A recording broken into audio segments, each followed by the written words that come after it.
Challenge number 2. Overworld progression and mechanics. Over the last few years, I have made several developer videos consulting the second challenge, the so-called overworld progression. After a lot of time in Naraka Bladepoint, a lot of research, and a lot of reflection, I feel like I can finally view this conundrum somewhat objectively. Whether or not my proposed solution is really a solution, or just a further fucking disaster, remains to be seen. But to properly address this complex subject, I need to start from the beginning. Other than the aforementioned Warcraft 3 projects, most of my work as a modder and a mapper was for the RTS. I have always been profoundly sickened by the way the RTS genre seems to constantly try to avoid being an RTS. For example, in the official campaigns and all fan-made content thereafter, none of the Brood War or Warcraft 3 content features actual RTS gameplay. At most, you are building from 1 to 2 bases against a static enemy that sometimes automatically spawns waves of units, usually with some unrelated gimmick to force you to do something else instead of fight an opponent. You might have to wade through hundreds to thousands of supply of pre-placed units that don't even defend each other or their base in the case of StarCraft 2. 3 releases and StarCraft 2's authors didn't make a single actual RTS mission. Worse yet is the point-and-click adventure bullshit, starting with installation map insanity in StarCraft and climaxing in Warcraft 3's hero nonsense. None of this is interesting. I'm not playing an RTS to play a clicker game. Even so, I've asked myself how hero-central gameplay could be made interesting, which led to the living world concept. As opposed to Abe moving through a static map, you play the equivalent of a Dota clone but with actual RTS gameplay behind AI allies and opponents. This was a much more interesting and promising concept, and promising things were made from it. Likewise, actual RTS gameplay excelled in making campaigns enjoyable, but I focused mostly on total conversions. Melee gameplay kept StarCraft alive to present day, for good reason. Large-scale, multi-faction strategy was in my blood, and all based on the idea of having a living, functioning world. Similarly, the action RPG genre has been nothing short of regression incarnate. Most of the products are linear corridors with arenas and cinematics trying to break them up. Exploration doesn't exist, and nothing is alive. Worse yet is telegraphic nonsense indicators and QTEs. Viking Battle for Asgard was the most promising concept on paper, but the execution was amongst the worst of the lot. My reviews commonly traced back to old subjects. Terrible combat engines, dead world. The pinnacle of this disgrace would be Elden Ring. Not only was the open world simply a bullet point that never needed to exist, it contributed utterly nothing to the rest of the product that was simply an over-tuned Bloodborne. It was like 2 entirely unrelated products rammed together out of convenience rather than intent. Most action RPGs are like this. DMC is remembered fondly because DMC 3 is one of the only ARPGs with challenging content, and it was the last decent action game. At least specific sections from it. My most vocal compatriot was a high-level DMC 3 player, easily one of the top 10 in the world. The subject of the ARPG, and what makes or breaks third-person action, was commonly brought up in my circles. People often drew parallels with my RTS experiences unintentionally. To me, they may as well be the same thing. Then came the challenge to make my own solution. I don't make design documents. I don't write out plans ahead. I find it meaningless. I keep everything in my head. It's not unstructured, it's just unspoken. I actually keep a very intricate macro-scale overview of my goals and how to achieve them. I have had things planned decades in advance for ApexX. Yes, I expect that even if it was smooth sailing and my life wasn't a disaster, it would take decades to build this project, easily. but I more or less never expect it to see demonstrable in my remaining lifespan. That doesn't trouble me, but wasted time does. I keep my goals segregated and objective-oriented. My initial month was to learn blueprints and programmatic concepts, get in my player character concept, and make AI that navigates and fights you. I worked up from this point. Flesh out the character moveset, get into particle effects, try out different map concepts, improve what I've already established. The aforementioned player character troubles have been broken down and reassessed time and time again. The problem here is I'm not an artist. I have to throw things out, for the simple fact is they can't be done. The possibility exists for someone who isn't mentally deficient. I am mentally deficient. I have to make compromises. Modding is all about problem solving. I'm accustomed to having to redo huge swaths of work. Retribution threw it over a year of man-hours and was abandoned because, well, Killer 11 turned out to be a liar, golly. But ApexX had a challenge I could not foresee. It's partly because the player character consumed so much brainpower trying to resolve.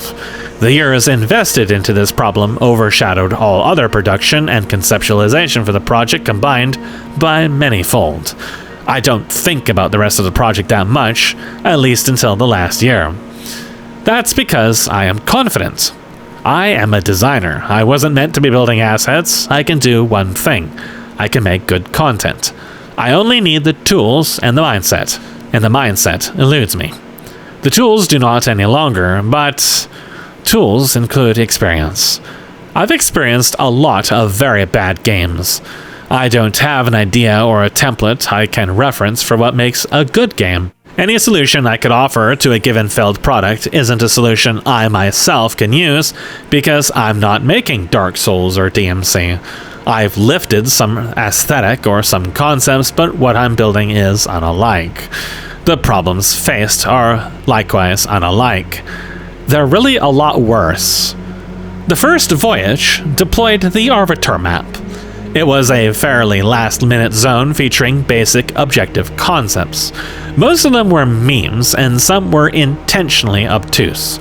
This was done because I wanted to analyze player thought processes on problem solving. I was searching for common threads that detonated and thusly exposed what makes problem solving interesting as a player. I broke conventions in really silly ways. I needed unbiased viewpoints for this because I was the developer. Just knowing the solutions colors my perspective. I can complete Arbiter in less than 15 minutes, including the final boss. Of the players who said they'd play it, only half did so. The results of those experiments were extremely unexpected. This threw everything off for the project, and to this day confounds me. 2 players with very little or no ARPG experience breezed through the content. One, who was an amateur modder, was highly explorative, but missed hit stuff hidden in plain view. The other HKS with a lot of design experience did not explore and was very linear and lockstep. The DMC3 high-end player was thoroughly destroyed by the easiest enemies and struggled to do anything, rage quitting on 2 separate demo builds before even being halfway finished, despite hours of investment. Getting proper feedback from the 2 beginners was difficult, if not outright impossible. The DMC3 player struggled to articulate accurate feedback. I never figured out why he struggled with the basic concepts, even though I worked closely with him. Perhaps it was simply malice. Perhaps there was some interaction here that begged deeper insight and consideration. A critical keystone to understanding foreign player psychology I couldn't have ever imagined. Well, I suppose we'll never know. In Arbiter, you destroyed 3 semi-hidden crow statues across the map, which incurred a crow to caw 3 times in 3 sequences from an area locked off by golden crows that now opens. You could have discovered this before destroying them. There, you kill a magus and steal an eggplant. The map turns dark and enters phase 2. A huge moon spawns above the starting area and shit spawns around there, hinting you need to go there for another objective, the summoner, which is underground. You can destroy it, which opens Schwa's boss door at the end of the map, and the eggplant opens the golden gate to reach that area. I had to hold hands in all cases for this, but it was to be expected. I was going to add more visual cues for these objectives, but didn't reach that stage before my self-imposed first voyage release deadline. The experience, however, started a deeply concerning brainworm that grew systematically into brain rot, eventually calling the entire project into question. Questions that have led to the current, utterly ludicrous design shift I am starting to build in present day. I despise arena corridor arena designs. It's boring. There's no point in having the player move at all if it doesn't mean anything. Why even have a game world at this point? Fixed, small, flat arenas are lazy. Developers can't be asked to have enemies that navigate ledges. It's like no one has ever played Unreal Tournament before. The genre doesn't even matter at this point. Static enemies that stand around doing nothing, behaving only reactively, and being unable to navigate the map, these pull everything else down. The player doesn't feel threatened, and the developer has to resort to gimmicks and bullshit to threaten you. What's the alternative? Say in DMC1, how would I change this? By removing all arenas and letting enemies roam and proactively hunt the player or seek out objectives. ApexX doesn't have enemy target retention built in yet. They aren't very good at chasing you or pursuing you, and there isn't any objectives worthwhile for them to pursue yet. But I don't want to force you to fight them either. That's gross. Nonetheless, my long-term plans have always involved things like squadron captains calling for allied assistance, multi-faction combat structures and resource harvesting, and other things governing enemy objectives. A unit that was originally planned for the first voyage was the Scarab that constructs mines and plants around unclaimed keys, doors, and other things, dynamically avoiding the player. This could be done via a goal-oriented AI system or the conventional behavior tree systems I was building. I never got around to building this unit because other things took priority. We are, however, nearing the stage we'll need such things soon. Nonetheless, I would come to view my experiences with the project, and those limited ones I observed, in a new spotlight, now that we had a combat system and some demonstrable content. What should progression through a zone look like? What should player objectives be? Enemy AI, communication, and inter-unit combat is regarded as an aside. The player needs an incentive to fight enemies, or otherwise interact with that content. It shouldn't be forced. This can be as simple as securing objectives. But what should those objectives be? What would be interesting over hundreds to thousands of hours of gameplay? Furthermore, how would increased difficulty influence these things via map progression or game advancement? I have always been vehemently opposed to experience systems and leveling up. I have never played a game where the act of leveling up was interesting, much less exciting. Numbers getting bigger doesn't wow me. My focus has always been on expression of players' skill. Your advancement should be measured by your actions. I see Guild Wars 1 as the closest any RPG has ever gotten to my design theology. You level cap very early in that game, and most progression is achieved via builds and tactics, at least conceptually. The gameplay of Elden Ring, for example, doesn't change between level 1 and level 160. It's the same enemies, the same controls, the same approaches.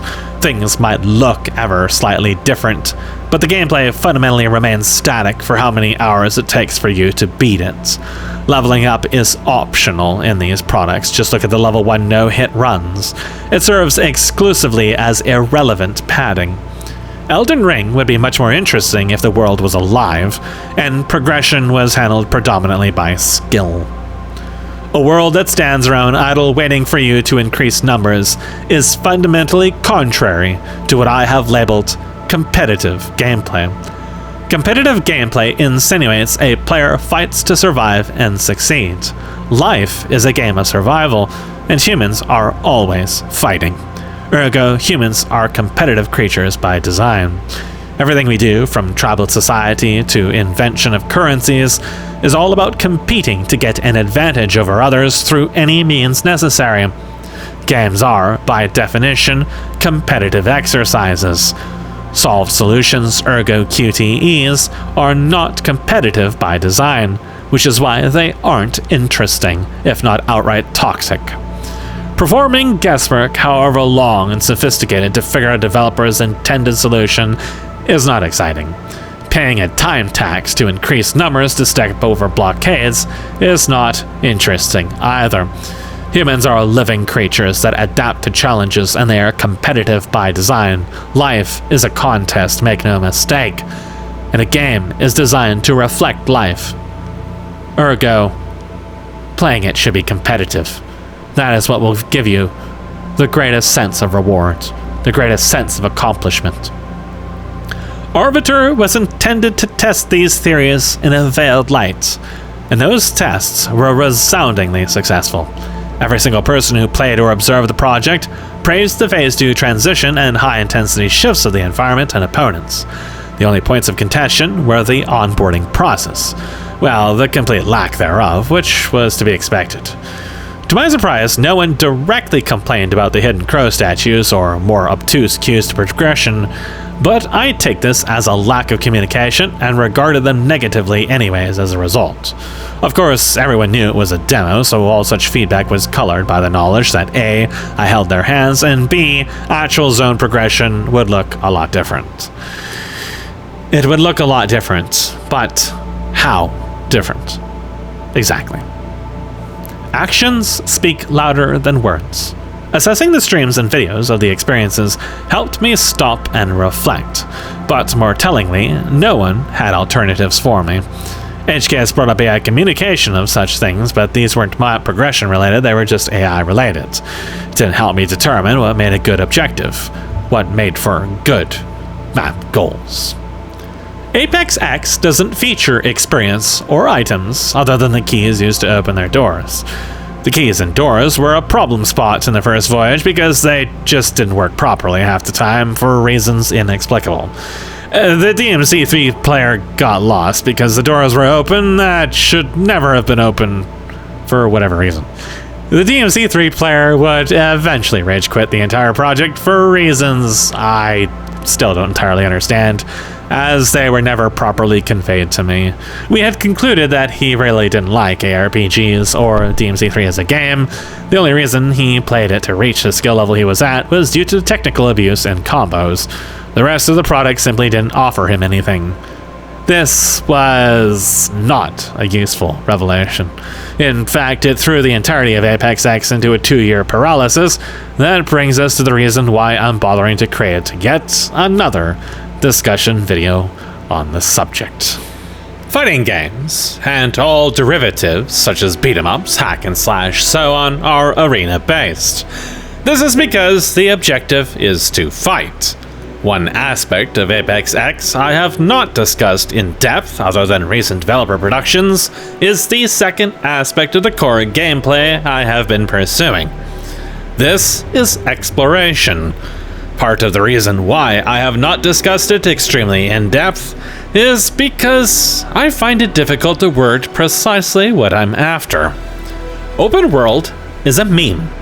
There isn't a functional open world game in existence, with perhaps allegedly the sole exceptions being, for example, Black Desert Online, and perhaps other titles governed by PvP like BDO, and perhaps Dwarf Fortress.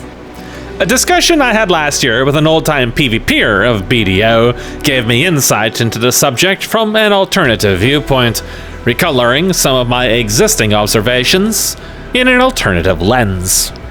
It was enough to write an entire article on its own, but in summary, because everything within BDO was governed by crafting and gathering systems, which were entirely player-driven, therefore the economy was player-driven, PvP elements could be spurred as a result of contesting areas and thus resources. This individual I spoke to, whose name is Delve, went on to say that he preferred the unfair nature of world PvP in a game where anyone could flag up on him, and often multiple people at a time. It added a level of danger and unpredictability that simply wasn't possible in other games, especially single-player ones.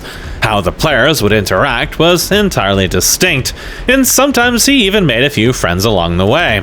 One such case he recounted was getting destroyed by a player with higher gear who opted into swapping to lower-end gear to meet his own so they could fight more fairly. BDO is one game I spoke of extensively in a handful of discussions.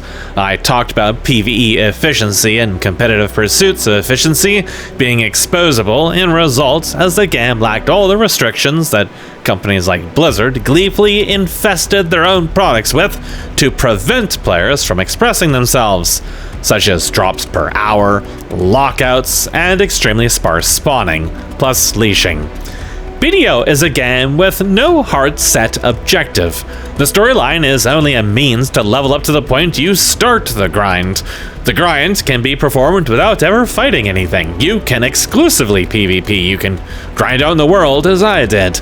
Ultimately, you want to become stronger, but there's no indicator or pop-up telling you how to do so or where you should stop. It's a Korean grind fest at its uttermost distilled heart.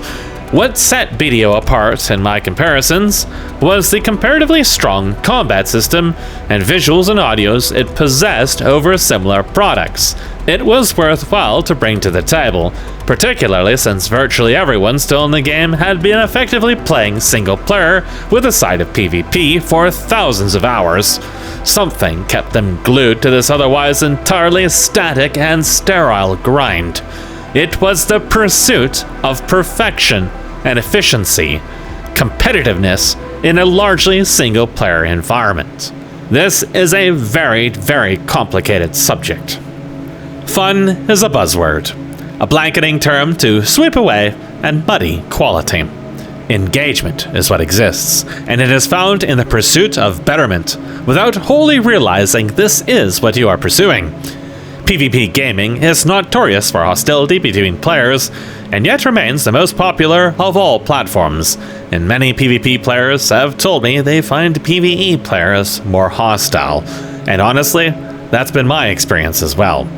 What drives PvP games is the competitive spirit of humans, and the games provide a means to express this, usually without risk. When risk is involved, the excitement and reward will often be higher, even if the game offers no material rewards whatsoever. Even casual players will often find themselves testing the waters of ranked matches. Even the most soy-infused of individuals will be drawn to besting their peers. And most players in BDO, who can be freely attacked by anyone should they wish to, are casual. They still opt into the risk. In comparison, World of Warcraft saw its open world engagement drop off like a sinkhole when they introduced battlegrounds, organized and sanctioned off PvP arenas. While the odd player still pursued open world PvP, and Blizzard would sometimes introduce open world PvP zones that no one ever used, the genie had been released out of the bottle, and all the PvP players vanished in a heartbeat. Blizzard eventually removed World PvP in its entirety, and Battlegrounds were long occupied solely by bots and account boosters, even back when I was recording Shanktarium. Countless players have told me that Battlegrounds killed the game for them. Why? The same reason that similar players are brought to BDO, players like Delve, and the same reason why I have pursued the so-called open world despite it being a white rabbit. Exploration. Exploration, to me, is venturing into the unknown and making discoveries accompanied by risk. In its utmost elements, I might liken it to digging in Dwarf Fortress. You might discover something, anything, especially in a hostile biome that could even end your run. You might breach a magma pipe and flood your fortress. You might unleash a horde of dark gnomes. You might also strike microclimb. A comment I read a few months ago is that every man has this unseen urge to dig. It sounds utterly absurd. But the more I thought about it, the more I thought to the explosion of Dwarf Fortress copycats, especially after it was brought to Steam. Dwarf Fortress has many draws, but the discovery aspect is always what drew me to it. The game world is randomly generated, the history of that world, the heroes and legends within it. It is what is called a roguelike. Yet, I am none too fond of most roguelikes. The investment and learning curve, coupled with the fact so many of them look like balls, has always been a turn-off. Dwarf Fortress and its ASCII art, or simple tiles, somehow is more visually appealing than all the chibi slop and Allegro nonsense from failed art students that have flooded the games industry for the last 20 years. Leaves well enough to your imagination without coloring it too deeply. This somehow enriches the aspect of discovery. It teases the mind as to visually represent what you are looking at in-game. Noita is another similarly themed product, though entirely different in genre, that I have played recently that I also find rather intriguing, although for different reasons. Exploration has always fascinated me as a player and a developer, but every single time I've ever tasted it, I've quickly lost sight of it. That's because virtually every game that has advertised exploration has been a miserable disappointment. Elder Scrolls, every given MMO, it's all the same drivel. Copy-pasted nonsense, no risk, no expression, no living world. By conventional modern ARPG margins, Arbiter is a large zone, especially considering it has no cinematics.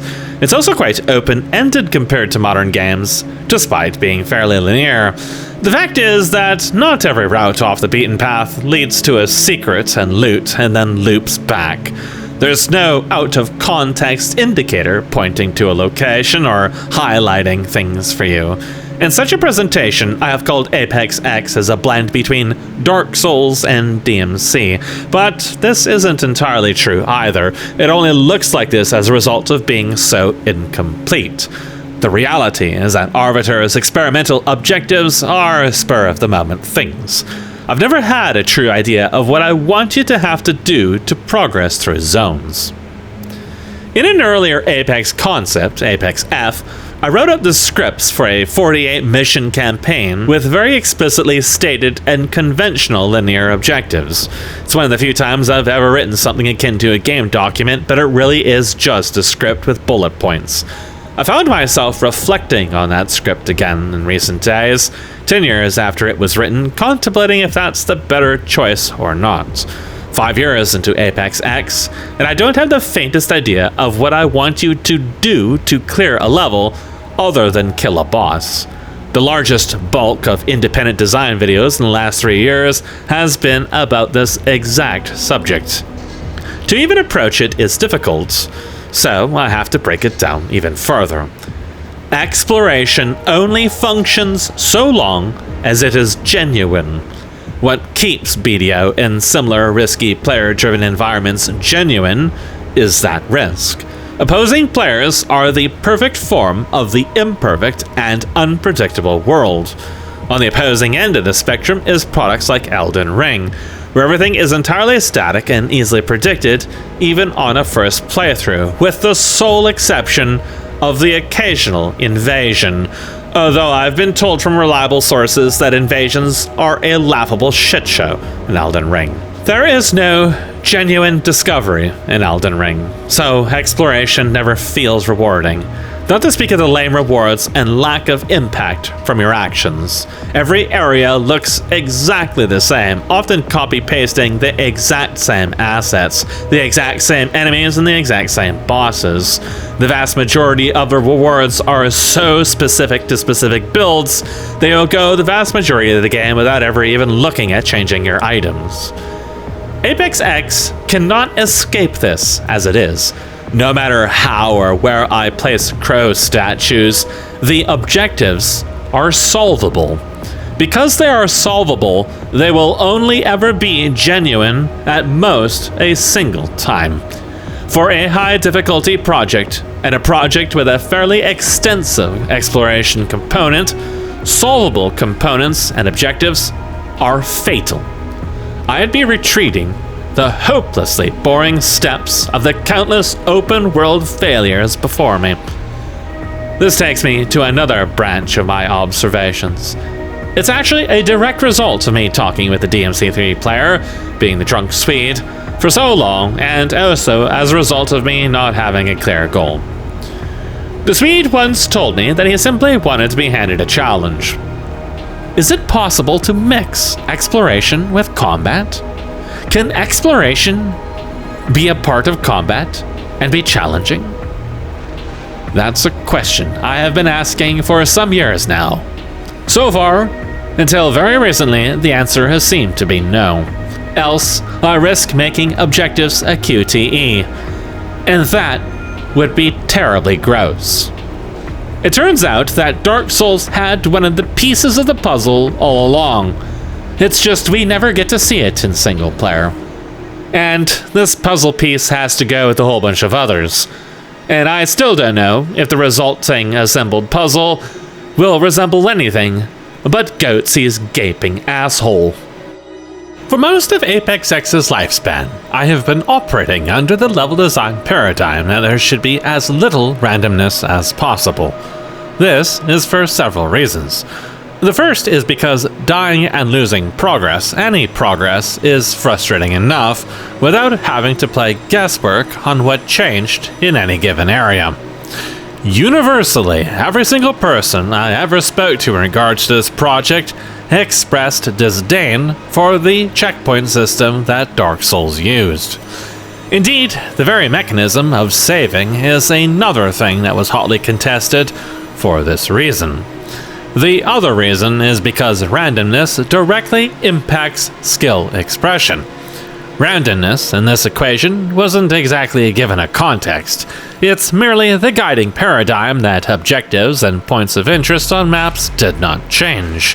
Of course, given the active and living nature of my AI both existing and future, it was a given that how the map progressed outside of your actions would ultimately be tantamount to being random to begin with. After the Swede rage quit from project testing, I began to think I had either misunderstood or overvalued some of the things he had said in this regard. I had viewed the level design as something that should be solvable, for the fact that RNG has been such a thorn in the side of enjoyment and balancing in everything else I had ever played. This was as a result of an overtly shallow approach from the level design being so juvenile in its development. It was the discussion with Delve that began to change how I viewed this subject, and the resulting chain of autism is what brings us to this particular video at the end of so many others. In several discussion videos, I highlighted how Mucky introduced me to a Chinese battle royale, how it was my first experience with a battle royale, and how the whole process of randomization acted as a double-edged sword. As an inherently PvP-oriented genre, the battle royale thrived on randomness to a certain extent, although itemization balance certainly became an issue as time went on. In a manner, the Battle Royale represents the de facto essence of Delve's "I don't want it to be fair" statement. Nothing about this genre is fair. The ranking system is utterly moronic. Half of your opponents, if not more, are likely to be bots. Third-partying is expected, not possible. In one discussion video, I likened it to Mahjong. An unseen skill that gets exercised in the Battle Royale is Chaos Control. The thing Sonic the Hedgehog uses on his prostate for high-pressure money shots on Silver's forehead. This game, Naraka Bladepoint, has an absurdly high skill ceiling, not simply because of its broken-ass animation system that the developer has sunk themselves on, because it's the second most popular game in all of China, and if they change it, they'll kill the entire reason they're making money, but because of survival.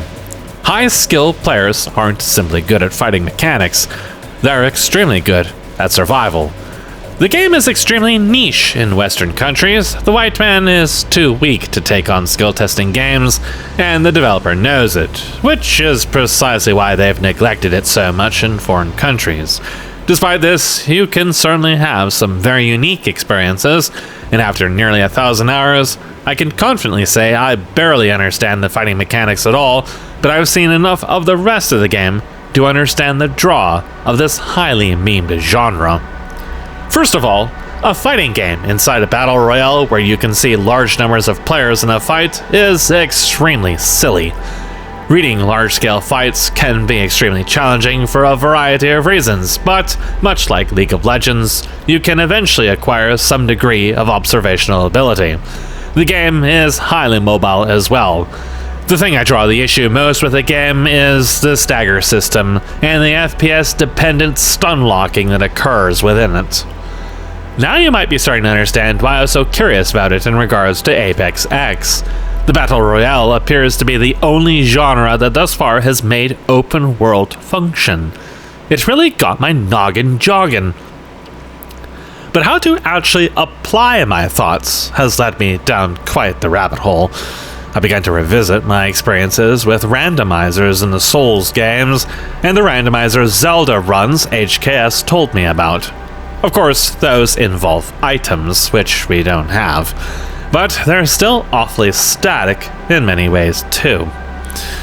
The first thing I had to do was rid myself of the paradigm that zones cannot have any degree of randomness to them.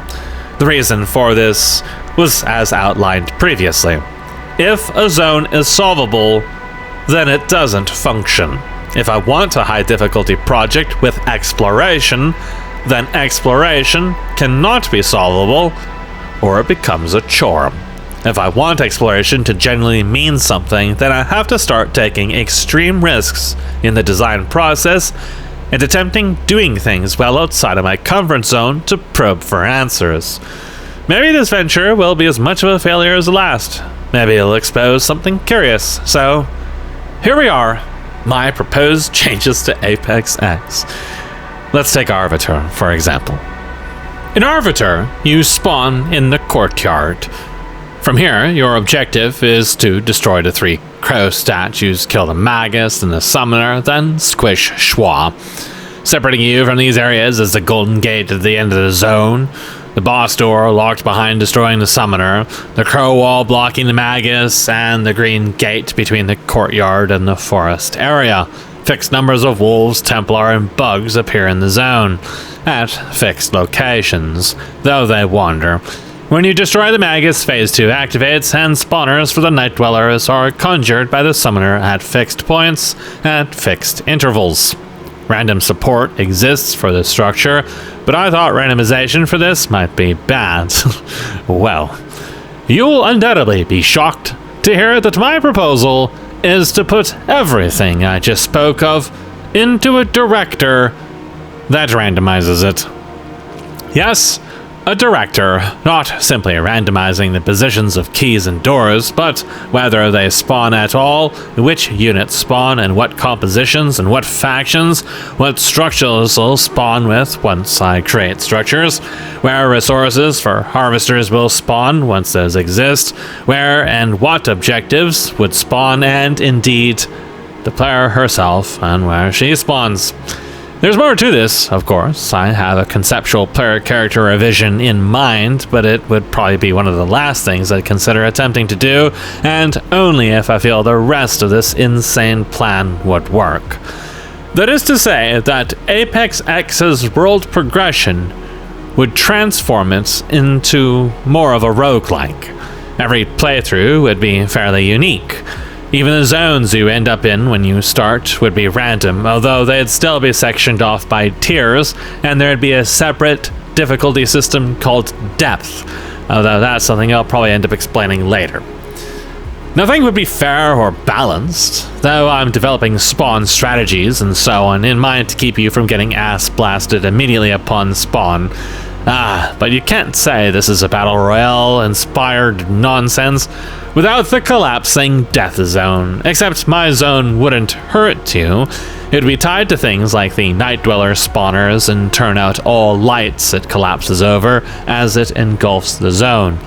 Yes, I would take the light as a resource concept discussed earlier and employ this even further. I envision the veil engulfing the zone either in a timed phase akin to a non-looping day-night cycle, or in stages, as is more traditional. Being in the zone would make zone-aligned creatures attack you more aggressively.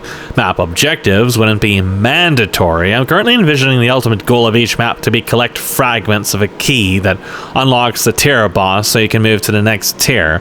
Once you have enough fragments, you can go to the boss. So you might get one fragment in one zone if it turns out to be too hot to get the others, or you just don't feel like looking for them and you can just try another zone. Of course, then the depth will increase and the difficulty will be higher and so on. It'll be more hammered out at some point, I imagine. The exact mechanisms of this are entirely unknown and currently the most nebulous part of this concept. How exactly do you get these keys? In a lot of these kinds of things, you have to perform some kind of simple puzzle. This would then give you something you have to protect, defend, or hunt down while contesting with the enemies. Now we have an interaction curriculum, especially if we introduce ley lines. The system had a lot of ideas, a lot of potential, and it did break the problem of solvability. But it in itself was only part of a picture. I could randomize chunks of the map or the entire map using something like Dungeon Architect. I could randomize your location, where you spawn, the location of objectives, and the manner in which you proceed through the level using my director system. I could choose to randomize the content in the levels, such as the creatures or the objectives you have to perform to proceed through the end of the level. But none of this inherently answered some very specific questions that led us down this path to begin with. It wasn't necessarily that the levels and their progression and the way in which you moved through them being linear was the issue, nor was the way in which I was populating them.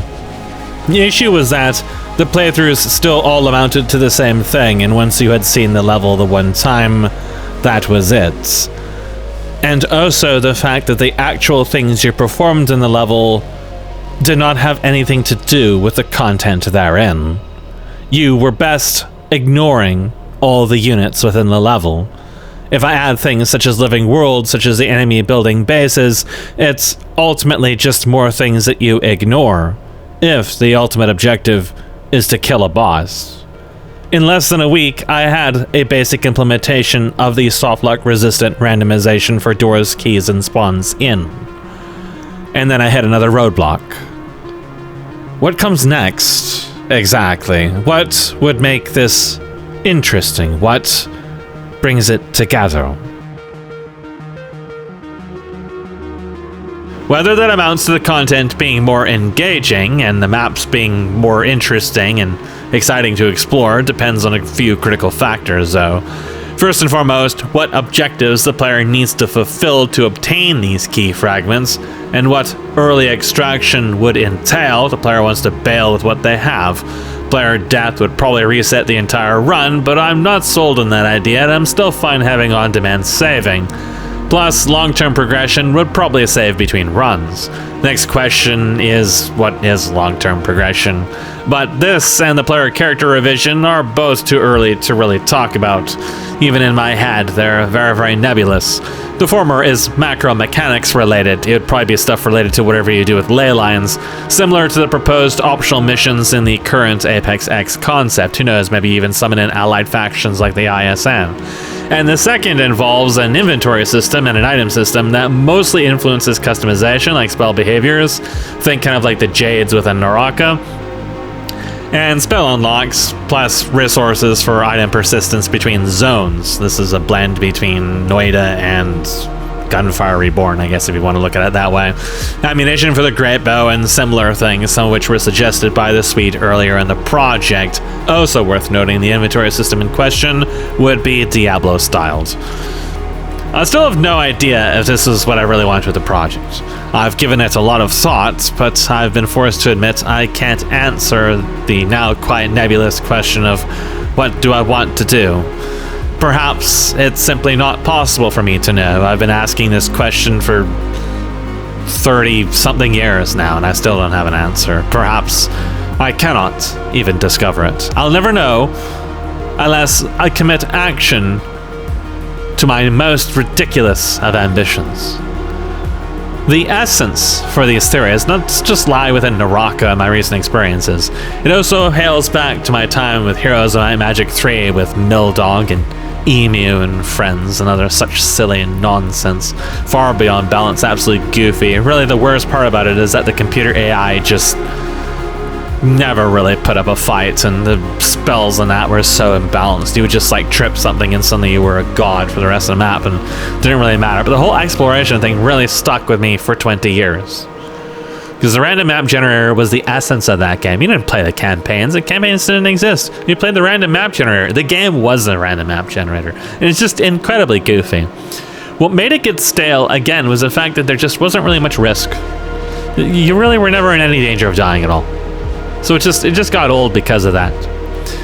So when we think and look at this, we need to think and look at it from the perspective of, okay, we're going to introduce some chaos into the mix, but how is the enemies going to interact with that? How are they going to interact with locked doors and stuff like that? And those are very difficult questions I do not have immediate answers for, and that's what occupies a lot of my element power these days. If we decide to do this, what are the full steps? What is the macro picture I should be looking at?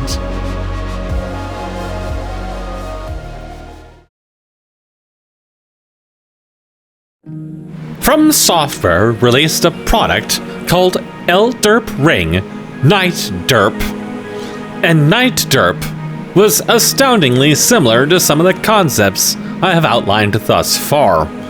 I only was informed of this because of Steak mentioning it, and I looked into it.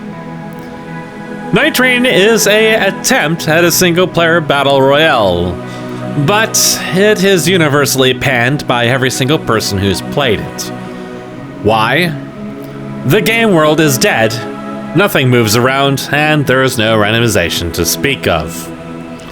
What do you know? The exact same things that people praised for in the previous products. How fickle FromSoft fanboys seem to be. This product is excellent for me, however. It shows a template that reinforces all the things I have just discussed. It makes me feel extremely confident about the design I have outlined thus far, because all the things that are wrong with Night Rain, I have already accounted for decades in advance. You can see the inklings of the world pressure and everything related, but there is just no excitement in boss rushes. I had good reason to be aloof about assigning map progression to just killing specific units, especially static ones. It seems that my designs have always had a fairly sound judgment behind them, even though, until this moment, I've never seen anything that even partly resembles what I'm looking for. It is likely to turn out to still be a disaster, but I'm hoping it's a disaster that can give me even more information to work with, and help me find the true path I wish to walk. Night Rain suffers from all the problems I knew it would suffer from if it implemented XYZ. For example, the Battle Royale zone that encompasses the map puts you on a timer, which means you have no incentive to explore when the most rewarding objectives, the bosses, are entirely static. The game flow consists of you exclusively flying around, bonking the bosses, collecting their RNG'd loot, and then bonking the final boss. The exact thing I wanted to avoid by having the endgame progression for any given zone tied to killing specific units. To make matters even worse, you run across the map at light speed. There's no falling damage, and you can just arbitrarily glide around ignoring everything. There's no threat retention for enemies in the game. The trash monsters are even less lethal than they were within Elden Ring already, so there's no punishment for you just running through a camp, killing the boss, and then leaving. There's no point in you looking around the map because there's nothing worth discovering. Unlocks are also static, and since everything is revealed on the map, you don't need to think about what you're going to do. You just go to places the zone's going to uncover, tap the unlocks that are there, for example increasing your Estus flasks or touching the graces, and then just leave. there is extremely little thinking involved, so there is no exploration whatsoever. The time pressure thus exists exclusively in relations to your boss clearing strategy. Also, this game is buggy as all hell, just like every other FromSoft game. Since there's no exploration to think of, it lacks any of the discovery or incentive for discovery that Naraka has. Invasions don't exist, there is not even the typical PvP for Souls games, so you're never in any danger if you separate from your allies, other than sometimes getting punked by a boss if you're not fully stacked. But since the bosses don't roam or chase you anywhere, you kind of have to opt into that yourself. Since there's extremely little penalty for dying, there is not really much threat for fucking up, other than wasting some time. There's also 2 cycles to the game world, so being punished early on by the zone has very little impact. Just by introducing the living world concept, we could do so much with this game without touching anything else. The wonderful opportunity they had to create a full open world, with multiple factions fighting each other, and having you navigate a frantic hellscape of battle, was abandoned for just making the exact same product as every other FromSoft game, but with even less content, somehow. All this has done is just reinforce the knowledge that I am on the right path. I can see the inklings of what could be a very frantic, action-paced game, something requiring skill, sacrifice, and strategy, as opposed to just doing the same thing over and over and over again and pretending like it's worth 50 USD. The main draw for the old Souls games was the fact that they were built in the shadow of old dungeon crawlers. They weren't dungeon crawlers, but they really wished they were. Just the fact that you could look around and spend a while doing so, and at least find things here and there that would oftentimes be relevant to some build or some path, this evidently sets it apart from something like Night Rain, where the whole looting aspect was completely removed entirely. And it makes me consider, okay, so I'm going to have more exploration in my world, but what is that actually going to give you, and how are you going to manage it? This has been a consideration for a long time, because I don't want you collecting currency, experience, unlocks, or things like that. But we're gonna have to make a compromise here if we want you to actually have an incentive to explore beyond just finding the progression objectives for the individual zones. I am still of the astute belief that no portion of your moveset should be locked behind discovering things, leveling up, or anything of that nature. Oftentimes, pieces of movesets, especially in something as tightly balanced as something like ApexX, much less something like Souls or any other of the action games, e.g. DMC, locking things behind it will make the early portions of the game feel really bad. And especially if you're talking about something where you're probably expected to do hundreds of different runs, having portions of those runs where you're just arbitrarily restricted from certain abilities that you've come to depend upon otherwise, in terms of muscle memory and playstyle, just feels bad, no matter which way you lick it. So things like unlocks, or things that you pick up, should be related to some alternative form of progression, or not progression at all, but some degree of customization. For example, alternative weapons, or things related to allied units, or perhaps things related to the ley line system I have brought up several times. Although this system doesn't exist in the game, it has existed in concept for some years, something I have constantly flip-flopped on because I'm not entirely sure what I want done with it. Especially since we're talking about enemies using a more standard RTS system, and the player using this control point system that the enemies can interact with. How will we find a balance between that, and what exactly will it offer the player? These have been eternally long questions, and ones that have to be answered carefully before I invest enormous amounts of time into them. But at some point, I'm gonna just have to make the call, and make the cut. And the same is said with so many other things, like an inventory system to handle things like keys and consumables, because we're probably going to be breaking the mindset we've been approaching things like health restoration with as well. If Dark Souls is such a mess, why does it make for good discussion fodder? Because the earlier Dark Souls tempted the waters of a mix between dungeon crawlers and dark fantasy, never quite realizing anything but getting close enough that with a few simple weekend hours, an intern could make a functional product out of some of them.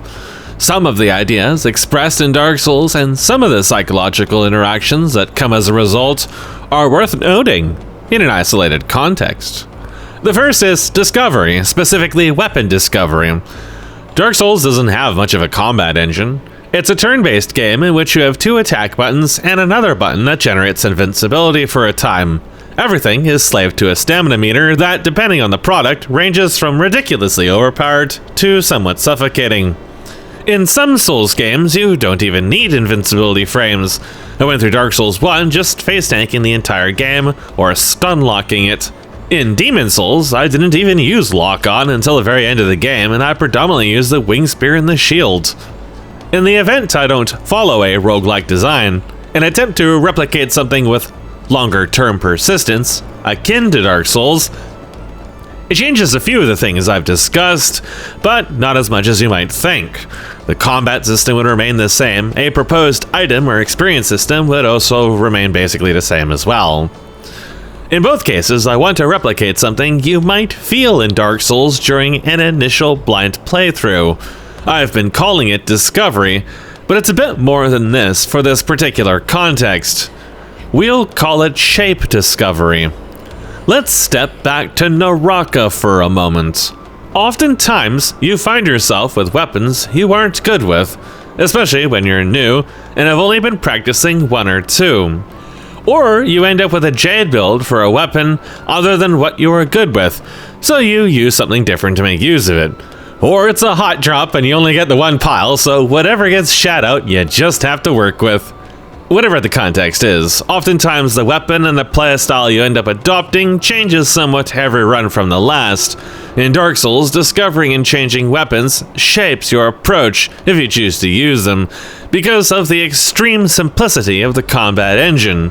Weapons only have a handful of attacks, including their weapon arts, so especially early on as you discover and experiment new items, it's a fairly big deal to find something new. In my Dark Souls 2 run, discovering the Helix Halberd and its interaction with Flint's Ring, late into the run, was still a major change of pace, and completely changed how I treated melee combat, because for the first time in a Souls game, I had to pay attention to where precisely my weapon collision was at, so I could maximize my damage. When I talk about different kinds of weapons and different types and different behaviors of weapons, I am referring explicitly to things like the Helix Halberd. The Helix Halberd basically created small points of damage at the end of the weapon, but not quite the tip. So you had to penetrate enemies with it, which depending on their size ranged from being brainless to actually something you had to pay attention to. And each damage collision procced extra damage off of Flynn's Ring, because Flynn's Ring doesn't work like how it's described. This meant that being precise gave you a lot more damage. This might remind you of the scythe I added to the game a little while ago, where the scythe's beak was the highest point of damage. Again, this is distinct behavior beginning to show itself as I experimented more and more with the weapons. This is the kind of things we would see really separating stuff within a hypothetical system where weapon discovery was a thing. One of the major driving points behind my contemplation of introducing an inventory and an actual item system is to break up weapons more than my original concept. What my original concept was changed a bit over time. Originally, you were going to swap between weapons as you unlocked them via progression, and each weapon had a moveset. It was pretty much just going to be whatever you wanted to use. Later on, I scrapped this, and unique weapons were assigned only to their specific moveset, like H for the scythe, along with their unique properties. Only the Great Bow, discussed in earlier concepts, remained a unique weapon due to its distinct and likely very challenging to balance properties. I had deduced I was probably going to fuel this through the prana system. This is an example of how much such a system might impact the movesets of the player. Every weapon type may have a unique moveset just like in Dark Souls, only the moveset would follow a very similar paradigm to how the current one does, with the different kinds of attacks like advancing, heavy, and prime. What exactly each full moveset might look like is impossible to say at this point in the concept, as I may end up reducing some, but it's been in my mind for a while that I wanted different fighting styles, and there was no elegant way to blend them together without overlap, especially in the current way I was doing things. Separating the weapons, and thus the styles, makes the most sense, and when implemented into a discovery system like Naraka's, some amount of nuance becomes further exposed in how you discover and experience identical content. However, this does kind of conflict with the player character concept a little bit, because Conquest is supposed to basically have memorized most of the weapons that the Horseman was familiar with in the past, or got introduced to when she was created by the goddess. So, yeah, I'll have to think about that if we do something like this. When I first spoke of the randomizer and similar concepts, I spoke of them from the perspective of a roguelike, where you might have permanent death and or relatively short zone times in the order of 20 to 30 minutes to resolve or extract. But this is only one possible permutation of the ideas the randomization engine can drive. It can just as easily drive something akin to a Souls-like clone, and the reactivation or reanimation of a zone could occur as a result of any number of things. The way I've come to view an approach I want to adapt is less an open world, and instead persistent world. Persistence in this context refers to the ever-growing threat of the Veil, the advancement of enemy factions, and enemy activity outside of your field of view. There are some challenges to contemplate in regards to this, however. For example, if a zone is heavily locked up by doors and keys, how do enemy actions navigate and operate until you open them? I think it will ultimately come down to how the level is designed and spawns are built. I may not necessarily randomize all enemy spawn locations, or in some cases, I may end up structuring the zones in extremely bizarre ways. It's possible I can even randomize interconnected biomes and geometry and build zones out of larger pieces to resemble a Diablo-style dungeon more than a Dwarf Fortress continent, and therefore the randomized progression, direction, and so on could all be how you travel between those areas. All of these are considerations that have crossed my mental escapade of piecing together what will ultimately and inescapably be a tremendous detachment from all original dogmas of the zone design I started the project with 6 years ago. I looked at Dark Souls with resentment because I see so much potential just begging to be explored. I don't know if I am capable of exploring it, much less if this is the project to do so, but I feel there is some temptation to test those waters. And this has begun to outweigh the stagnant approach I have currently slaved to travel. Level design in itself is not that difficult, nor is it that complicated, but you do require a strong foundation that gives you the guidelines with which the level design should follow. And if you don't have a general progression design in mind, what kind of things a player can do and what would contribute to the core gameplay, then it becomes so much more difficult to make level design actually work, because you can't really do the design parts. All the experiments in ApexX thus far have just been that, experiments. While visually appealing in some cases and they allow me to explore different ideas, they are just exploratory and they don't have a true objective. Hence, the foundation of Arbiter. What should the player's goal be within a given zone? If that goal is ultimately to fight a boss, what steps do you take to get to the boss? In Dark Souls and similar products, you ignore the rest of the map and walk to the boss. Any locked doors or other sub-objectives that block this goal are just quick-time events, something you solve and repeat as necessary until you kill the boss. If the objective is not a boss, but a similar fixed objective, the result really doesn't change much. Living elements, for example invasions, will change us in a seemingly random manner. The de facto randomness is the occurrence of the event at all, but the actual interactions is what will lead to a dynamic and thus living element. I recently constructed a questionnaire regarding these subjects and forwarded it to several individuals. Mucky stated that the weaker and less feature-complete invasions of the later games like Elden Ring made the entire experience much inferior to older ones. It wasn't just due to mounts, but also the lack of covenants and other supporting functionality. In this context, the invasion system is an overworld mechanic that exists outside the space of a fixed zone, and therefore I think of it as unrelated to overworld progression as a body, but rather a secondary director that instigates sub-objectives. The benefits you get from PvP are very minor. People really do it for the experience. It's a way of bringing to life a static world and exploring something new. But in my Souls runs that I ran online, like Dark Souls 2, I basically never saw players at all, and most interactions I did have were very bad. I ran into twinks and people who abused extremely unbalanced encounters in both Dark Souls 2 and 3. I won all of my fights in Dark Souls 3 Arena, and I beat most people I ran into in 2, but the invasions were so few and far in between, they didn't even register as footnotes in my reviews. That's before you talk about the netcode and all the other nonsense. I flatly did not interact with the invasion system at all. NPC invasions were all fixed spawns. They used the invasion system only to color themselves up. They weren't real invasions. Early into 2025, I devised the major fork from the existing dogma of the project's approach to the overworld, when I recognized that solvable zones were the root of the incompatibility with exploration and my living world AI.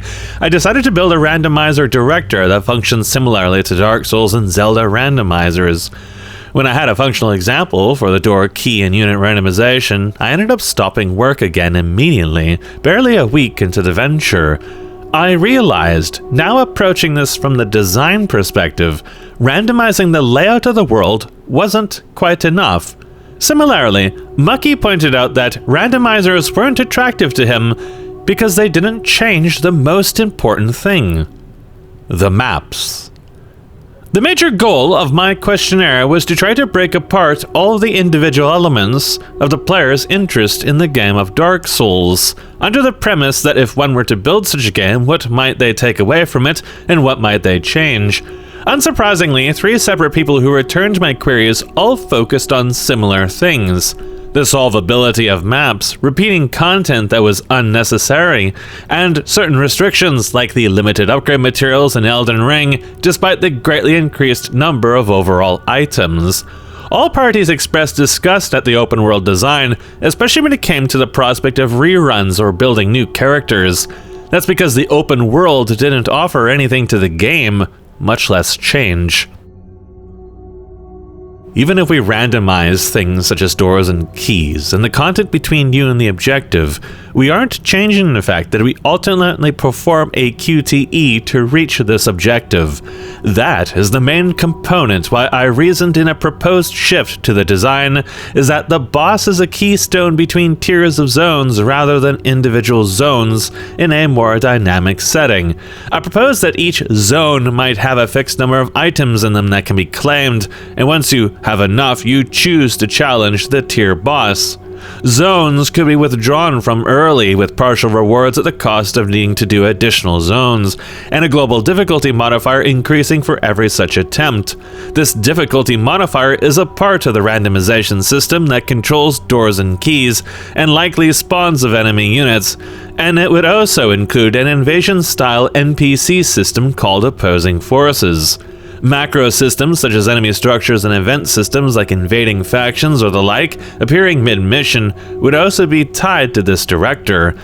However, none of these proposals ultimately link the player to an objective, much less give the player an incentive to pursue anything besides the objective. I can use such systems to distort or disrupt how the objective is solved by breaking up the solvability of the surrounding world, but they don't solve the inherent problems of current designs. Those problems are as follows. Since there is no innate reward for engaging units besides making zones safer, players of a high enough skill level will always avoid them, and failure to avoid them will always be seen as punishment. It creates a negative feedback scenario in all results. Any efforts to encourage, much less enforce, engagements are thus also seen as punishment. The random keys and doors are perceived more as efforts to force the player to clear content that really isn't content, since it doesn't contribute to the objective. If we tie units to the objective, it can become very arbitrary and forced. See how the various failed RTS campaigns out there force objectives into killing specific structures or heroes. You literally just ignore the map and suicide those objectives because you aren't playing an RTS. To summarize the above, since ApexX is inherently more of a fighting game whose success is based on avoiding fighting as much as possible, and whose macro elements don't sync with an inherent objective and reward system due to the nature of irrelevant and solved linear objectives, Arbiter thus exposes a massive disconnect between the proposed combat system, living world system, and any proposed world progression or zone objectives system thus far conceived. The question has always boiled down to, what do you want? But wanting and enjoying don't necessarily intermingle so easily. What you may want may not be ultimately what you settle with. You may find what you want is not a want strong enough to guide you along the tightrope of fire that is development. When contending with the demons of discipline and motivation, want must be truly powerful. ApexX is built upon decades of such contemplations, reviews, and desires, but it's clear some elements of the final picture are lacking. I expected to fail long before I reached this point. I didn't. So now the crossroads is met once more, and substantial investment of time is necessary to determine the answers to any given query. I'd rather make the right decision first, but that isn't likely to happen. So I'd rather make the most educated decision first. Souls makes an excellent reference medium because of the stark and vibrant conflicts in opinion on it between casuals, the extensive objective reviews I have conducted, and the player base I have access to that consumes it. It is one of the more educated mediums I can tap into as a learning resource. Since ApexX crosses concepts with it aesthetically, our starting point, our ground zero, isn't necessarily all that different. But our end goals and the paths we take to reach that point are still unalike, or at least they have been. Contemplating a path forward in overworld progression has become a major hurdle for the project. I've been reluctant to merely do things that, for example, Dark Souls has done, because I've only ever seen it done poorly. But Dark Souls isn't unique in any manner, it's merely a simplified reinterpretation of something a bit more involved that I did find enjoyable. Castlevania, specifically Symphony of the Night. The so-called Metroidvania progression design has been an extremely done-to-death concept in modern products, attempting to recapture old, semi-non-linear world construction without calling themselves open world. But these labels are only that, labels, and what separates them is the execution alone. Just as with anything else, using just the label to denote the end result is overgeneralizing the connotations that result implies. When I find myself reflecting on Souls favorably, it's for that general aesthetic and mood, and unfavorably, it's for the so-called combat and the unit design, oftentimes the progression mechanisms. But the world exploration of Demon's Souls to Dark Souls 3 hasn't stood out to me as particularly bad, nor particularly good. The hows and whys I've discussed for hours in any given production, but viewing it from a design perspective poses to me the question that if I wanted to do something similar, how would I propose making it good? The static nature of the world and its content is the single most major complaint any given person gives me, next to the reloading system. When I asked Mucky what he thought of the latter, I received a fairly lengthy response that gave me some food for thought. While much of the commentary had overlap with my own, there were perspectives to the equations that might give a better view on how to address the challenges. The main reason I came to dislike the concept designs I had built for ApexX up to this point is the solvability, but randomizing some aspects of them doesn't necessarily make this more interesting. Resource management is the next consideration. This is where I decided to change some parts of the concept and expand the proposed inventory system. Previously, it would only handle keys. Now I'm looking closer to a Dragon's Dogma approach. This is more in line with what I originally envisioned my first ARPG project as, a Dragon's Dogma clone, but only in some respects. Dragon's Dogma also had the unfortunate curse of being extremely solvable, to the point you just ignore 90% of the game world, even the entire base game. The RNG that exists in it is merely a time tax and nothing more. You just reload for boxes because they have fixed drop tables. Dragon's Dogma 2 tried to solve this by removing the RNG and making everything completely static, but tying most of the items to vendors you can walk through at any point in the game. The time tax portion of the equation wasn't resolved, it just got moved around. In both cases, the actual game world itself is entirely inconsequential. Mucky brings up an adjacent point to this with the following statement. Part of the problem seems to be that people view levels and bosses in Souls games as being separate entities from each other, and that devs themselves can't seem to decide where they stand on the subject. Incidentally, I never feel any confusion when designing D&D maps. I just let the wind take me where it wants to go and improvise along the way if necessary. I usually have a general idea of where I want to end up and what the map will be used for, and just flail around until it comes together. This has been how I've done a lot of things. So why is doing the same for ApexX so difficult? Perhaps it's merely the troubles of the character asset and other uncertainties bleeding in, or perhaps it's merely realizing that the answers I had in my reviews and similar projects can't be applied to my own design. Boss encounters are the main attraction of D&D and digital games alike. They are the bullet point of what allegedly makes Souls games difficult, and it's the boss encounter that stands to be the largest time sink in conventional products like this. The level is seen as both a resource and a tax, and once explored even in part, it's solved and becomes a chore, if anything, to re-clear. Like Mucky would say in the response, just putting respawn points in front of a boss like I did with Arbiter isn't necessarily a solution. You solve the boss run, but not the solvability of the original zone in front of it. In fact, Castlevania has a similar problem to this in its previous products.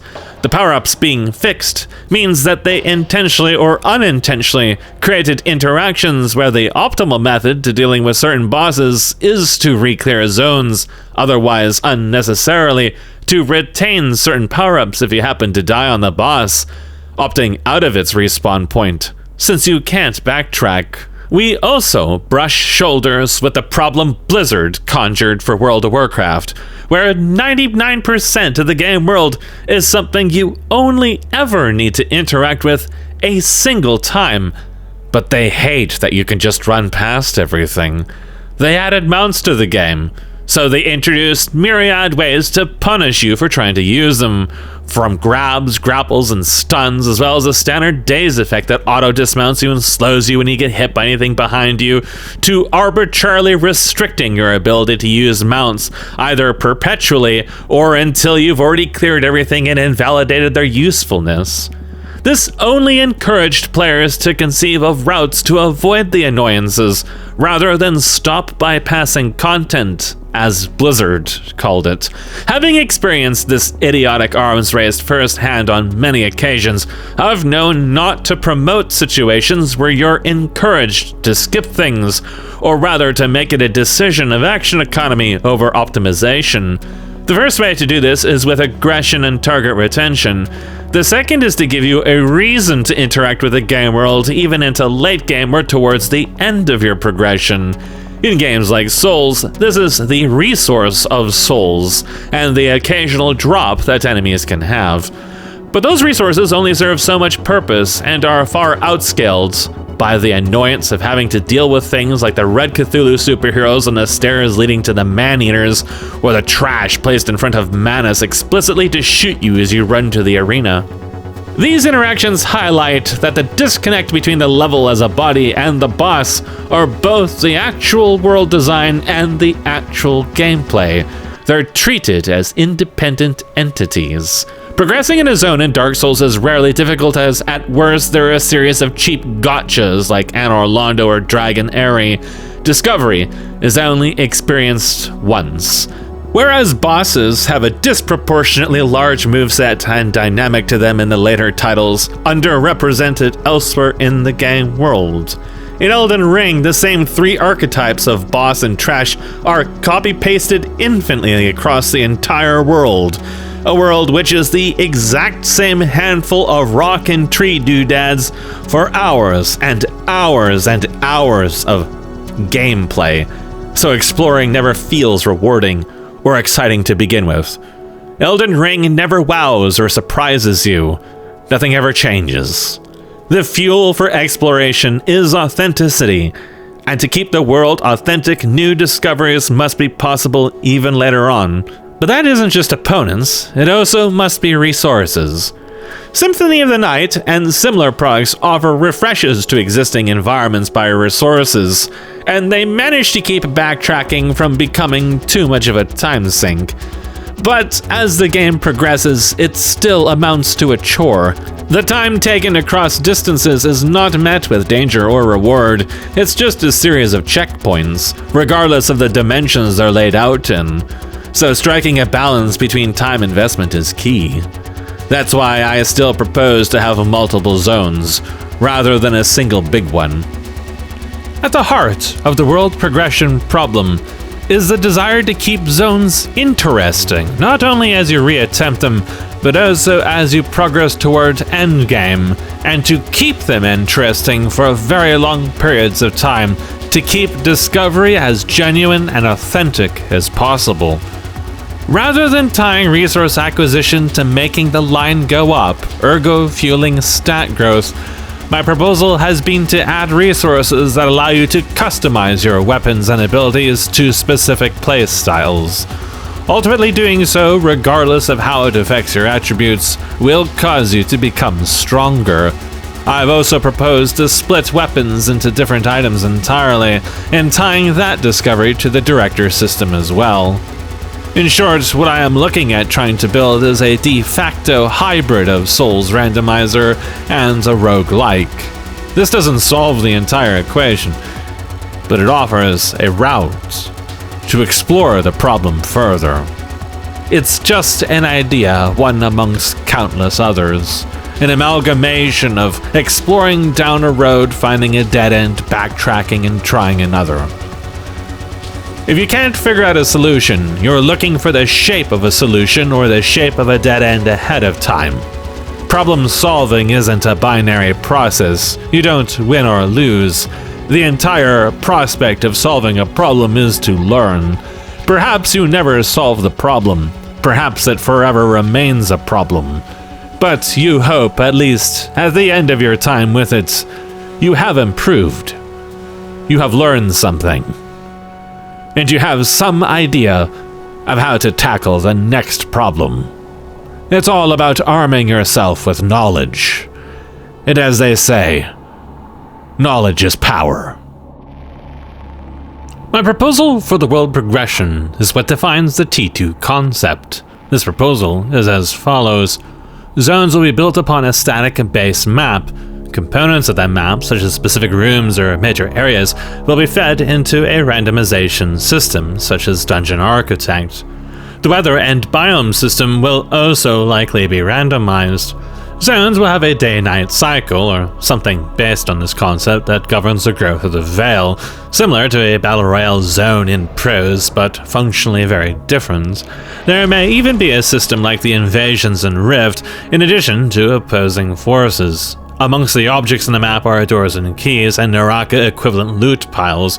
Fragments of objects could be assembled via a very mundane crafting system to acquire weapons and components of Naraka's Jade equivalents that allow customization of weapons or specific functions, as well as special abilities, such as the Dominion Teleport demonstrated earlier. The bow will be fed by ammunition that will also be something you can craft or loot. Enemies will drop the soul resource equivalent, harvested in the same manner that soul mana is currently collected, meaning that enemies can also steal it, and it isn't arbitrarily awarded. Zones may feature multiple bosses, but they are part of the layout. The end objective may still be the final tier boss for each zone. Now the director's various difficulty systems will apply to a linear one zone per tier progression mechanism, and how that will be done isn't determined. Perhaps the game will merely support a near-infinite progression like an Abyss Tower commonly seen in phone games, but this is very unlikely. I'm not really too fond of those in general, honestly. I'm envisioning the zones as more elaborate bloody palaces, but with layouts and progression paths that change every run. The director difficulty system could, for example, be used to scale based on the number of players. So in multiplayer, if we had, for example, duos or trios or whatever, then the difficulty scaler can adjust for that, as opposed to just making everything fatter. The single most major undetermined thing is how the macro elements, such as base construction for enemies, would interact with locked doors, but this may need to be something handled on a map-specific basis, or it may not exist at all. It's hard to say. Looking to the future from such a distance away, the pacing of a game world like that of Symphony of the Night is in large part what lends to the feeling of stagnation when it comes to discovery. Particularly since that game is so easy and few things threaten you, discovery is not as dangerous and lacks impact. The same is true for Dark Souls and Elden Ring. Since the game world isn't dangerous, you are never immersed in the game beyond the visuals, and in Elden Ring in particular, there are so few distinct visuals, the entire product is forgettable, rather than having a few hotspots like the Souls products. I have absolute confidence in my ability to make the levels interesting, but given I'd like to make the T2 concept a commercial product and am designing with this goal in mind, I do face the extreme challenge of making a large bestiary of distinct creatures. Since I can't use ported assets in this project now, I am at an immediate and decisive disadvantage. There's only a handful of creature assets for commercial purposes in existence, and most don't have animations, much less good ones. The ambition does seem quite hopeless, and the most major candidate I had as a base for the player character has turned out to be inaccessible, and there really aren't any alternatives. Everything other than the overworld process seems to be going nowhere, if not backwards. I don't really know what the future holds, but it isn't good. The primary thing I am seeking is to blend action with exploration. For the longest time, I have viewed my project from the lens of DMC with intelligent design, blended with Dark Souls, but with gameplay. I actually think viewing it from a DMC lens at all has been something of a mistake. DMC's gameplay is not indicative of an action game. It's indicative of a QTE product, Simon says.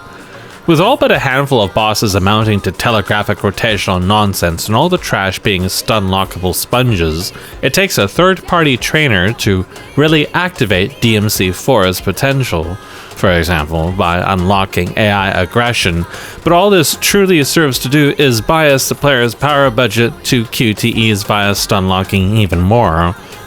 The action is more interesting, but it lacks a proper engagement paradigm.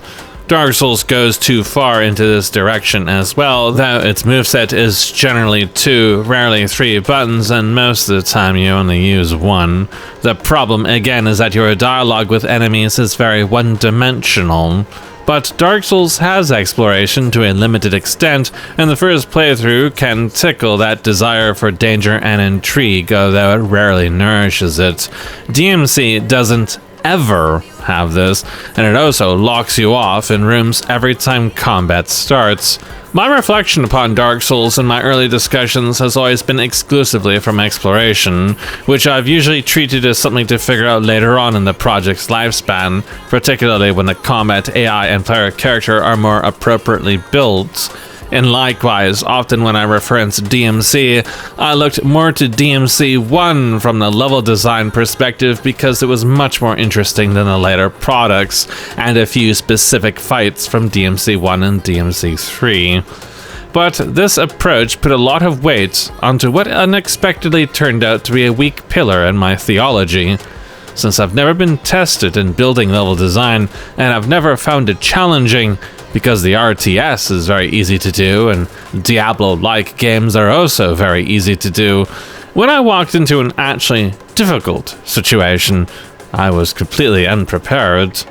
I continued to view it from the lens of how one might make DMC actually interesting to explore, but that can't be done, because DMC's combat is fundamentally bad and prohibits exploration of any kind, much less in the world.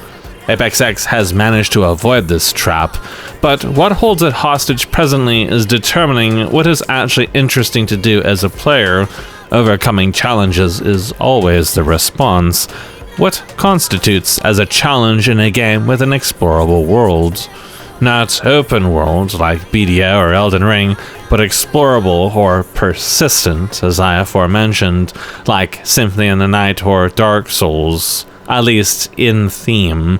The answer is most often overcoming boss checkpoints. I'm not convinced this alone should be what I pursue, however, but if I'm to pursue unlockable doors, then the living world concept doesn't necessarily work with that either, because sectioning off parts of the map between AI and opponents becomes a real mess.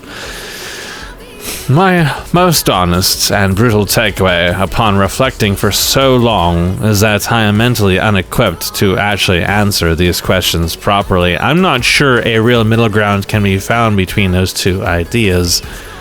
It has gradually led to an evolution on how I would pursue development in a project were I to have player character assets sorted out and functional. My first thought, it might be better to make something similar to a proper combat test, like Bloody Palace at the bare minimum. My second thought was instead of Bloody Palace, but to have a wave-based survival system, a basic horde mode with the director integrated that focused on just clearing enemies. This would allow me to take weight off the exploration design until the rest of the project, particularly that involving a lot of the character, the controls and inventory system, was a bit more fleshed out. It also would let me demo the ley line system and determine if I want to use it or not. Though this would warp my experiences therein, because something based on survival as opposed to pushing out, well, that changes a lot in itself, and how you experience the content therein. HK has told me if the project was to be commercial, it would benefit from having co-op. I have no idea how this would be done, but even though I've largely abandoned the ambition of commercial viability due to lack of assets, I haven't abandoned the idea of co-op. The aforementioned test setups would be suitable with co-op, but the actual project itself and its intended campaign design wouldn't be easy to create with it in mind, not just due to balance, but due to asset demand. It's been this much trouble to get one asset I am happy with. 2, forget it. At the end of the day, the considerations of various form of randomization, regardless of how random or structured the end result may become, are merely abstractions of the desire to fill the void single-player games have by lacking in competitive dynamic. Since you can't obtain that competitive dynamic without PvP, but you want the game world to continually surprise you and keep you in suspense, you look for alternative ways to shake up the experience beyond just having a nigh limitless amount of content. On the flip side, you want to avoid the trap of so-called procedural content, because it never really works out beyond the very limited and hyper-focused scope of roguelikes, such as Dwarf Fortress.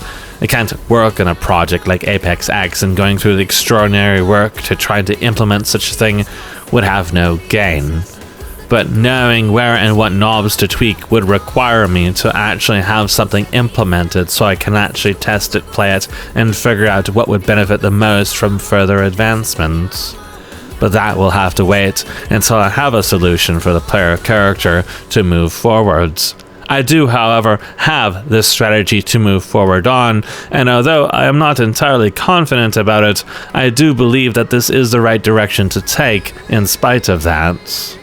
It's not the kind of confidence I would like to have had by this point, but given the state of everything else going on in my life, it's the most I can ask for.